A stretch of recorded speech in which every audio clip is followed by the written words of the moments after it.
What? What? What? What is going on? I'll tell you what's going on. We're going to take a look at the illicit invasion to DDO and why so many people are upset. It has not delivered the quality and excitement that people were hoping from an event in DDO, the first major event like this that they have done in like 14 years. One of the main gates to its pacing is the fact that you are required, in order to participate, you must do Reaper quests. The original event, the Devil Invasion, the devils just started popping up everywhere, and you had to fight them in public.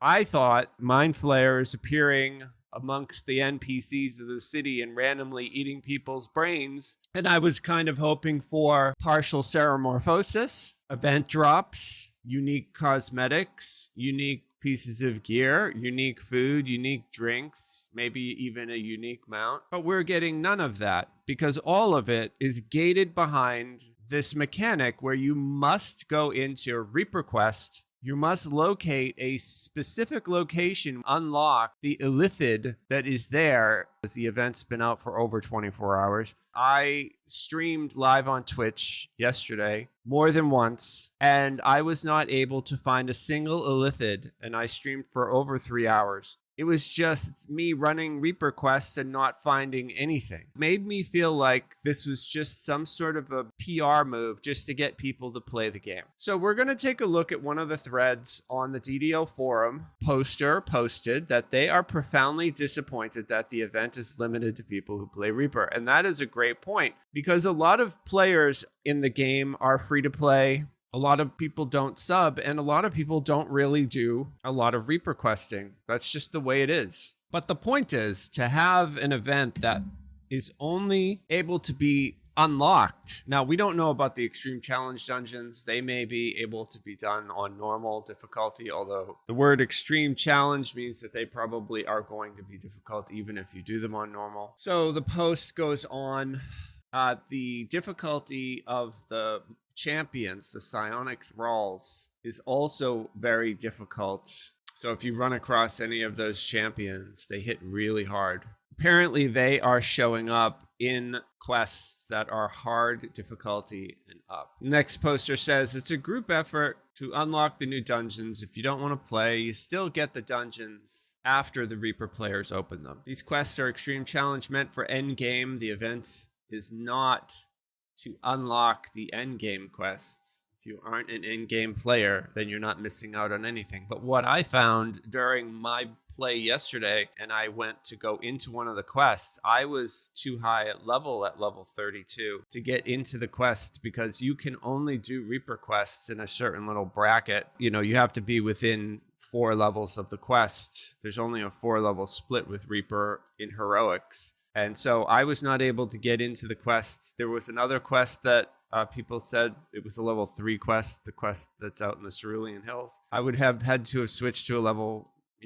4 character to go out there and do that. The general gist is that people are upset that this is requiring Reaper content. I've not replied to this forum post, but I would add that I was misunderstanding the event completely from its initial conception. I thought that it was going to be an event that, like other video game events, you log in and there's just a lot of stuff going on.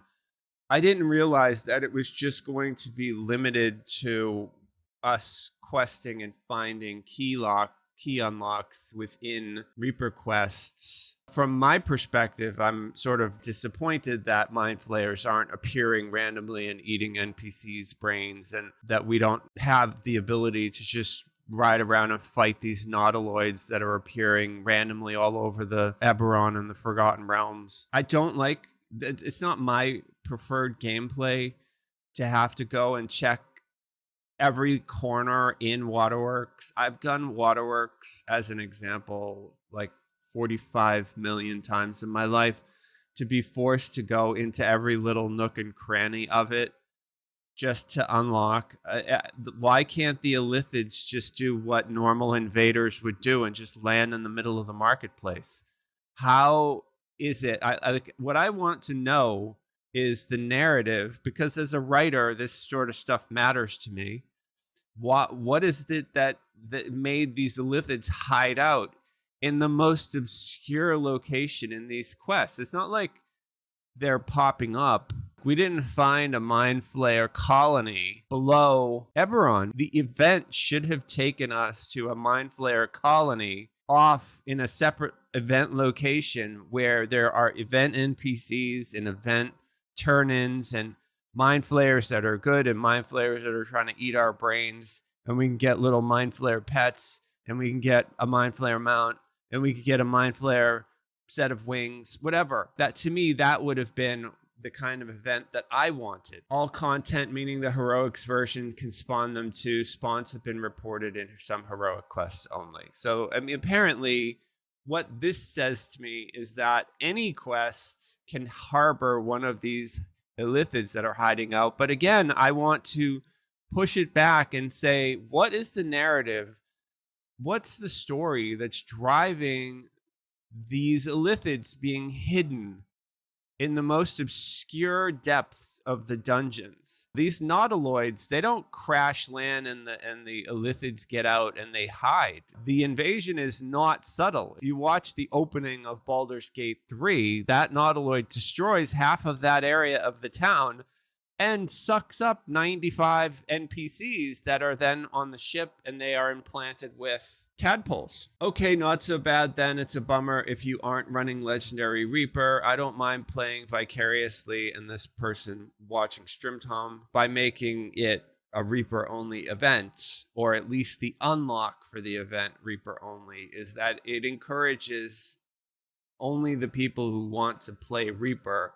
And so basically, it does set up the question, who's going to be the driving unlocker of all these quests? You know, is it going to be the streaming community who, you know, they're used to streaming 8 hours of Reaper content?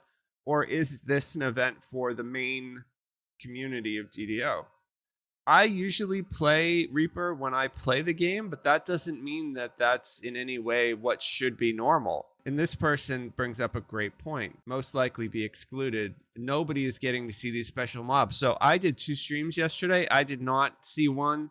I went looking for one. I went looking for one off stream and did not find one. I still have not seen one of these new illithid creatures. The only people keeping you from playing Reaper is yourself. You self-selected out of the event. Yeah, I mean, that's true. You decide how you want to play. I guess it comes down at that point to the design of the event itself. Basically, what that makes me feel like is, because I don't have the specific data in front of me, that they have some sort of numbers of people who play Reaper. It must be a really high percentage of the population that do at least Reaper 1.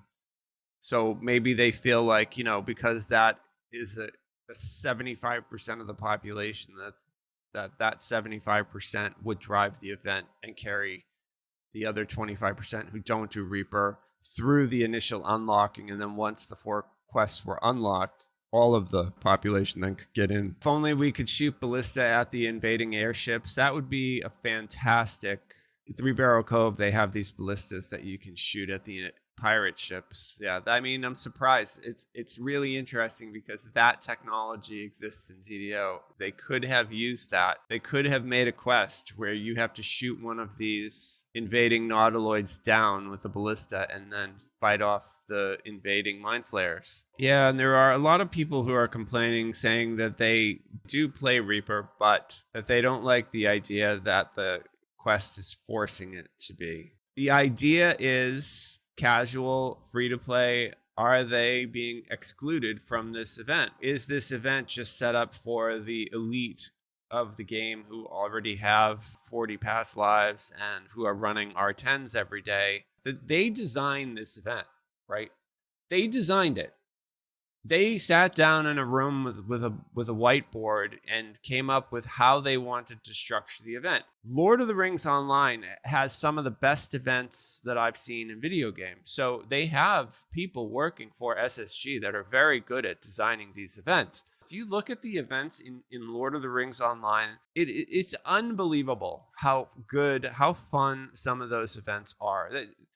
If there's any reason to play Lord of the Rings online, it's because the events, and they always have one going on.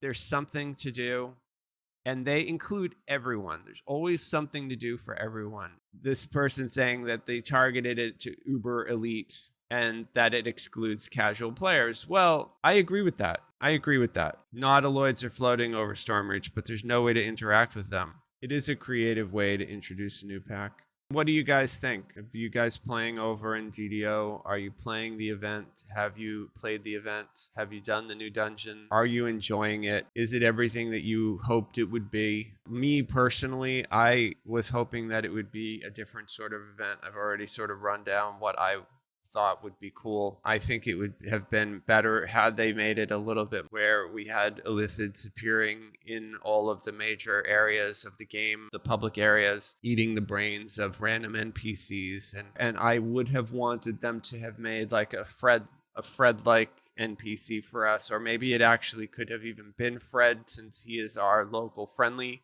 mind flayer, who could have helped us understand, that these mind flayers are from the astral plane and not like him. It would have been cool if it were like just cosmetic gear, or like a unique food, a unique drink, a unique pet, a unique mount, anything that would have been something to take away, like the concert t-shirt from this event, because it's a unique thing. It's going to go away and not happen again. And so I'm participating, I'm streaming, I'm on the hunt for an elder brain. I would like to find and see if there is an elder brain associated with this event at all. That would be really cool.